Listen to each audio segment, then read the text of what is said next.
नमस्कार, मी कीर्ती गायकवाड. स्वागत आहे आपलं आय न्यूज 28 मध्ये. चला तर मग जाणून घेऊयात महाराष्ट्रातल्या ताज्या घडामोडी. सुप्रीम कोर्टाच्या निर्णयाच्या विरोधात खापा शहरात निघाला मोर्चा. सावनेर तालुक्यातील खापा येथे मोर्चा काढण्यात आला. 1 ऑगस्ट रोजी सुप्रीम कोर्टाच्या आदेशाने जातीयवादी दृष्टिकोन समोर ठेवून SC व ST मध्ये वर्गीकरण व क्रिमिलियर लागू करण्याचा निर्णय घेण्यात आला. या निर्णयाने समाजातील विषमतेचा आणि जातीव्यवस्थेचा अन्याय झाल्याचे समाज बांधवांनी निदर्शनास आणले आणि हा निर्णय रद्द करून SC व ST आणि दारिद्र्य रेषेखाली जीवन जगणाऱ्या वर्गावर अन्याय झाला.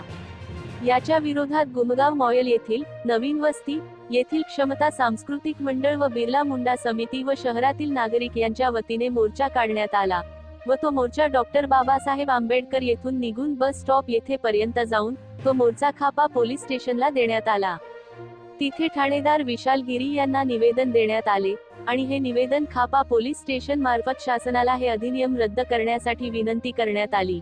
यावेळी प्रामुख्याने रवींद्र डोंगरे, छोटेलाल कठोते, रामदेव गजभिये, भीमराव वरकडे, रवींद्र गजभिये, राजेश ठाकूर, विजय कठोते, देवप्रसाद कठोते, श्याम गजभिये, मनोज कठोते, धनराज सलामे, देवाजी बोरकर, पिंकू कठोते, यशवंत खोडवते, हरीश रामटेके, दिलीप तभाने, कार्तिक क्षीरसागर, रुद्र झोळापे, अंकुश डोंगरे, कुणाल गायकवाड व इतर बांधव मोठ्या संख्येने उपस्थित होते.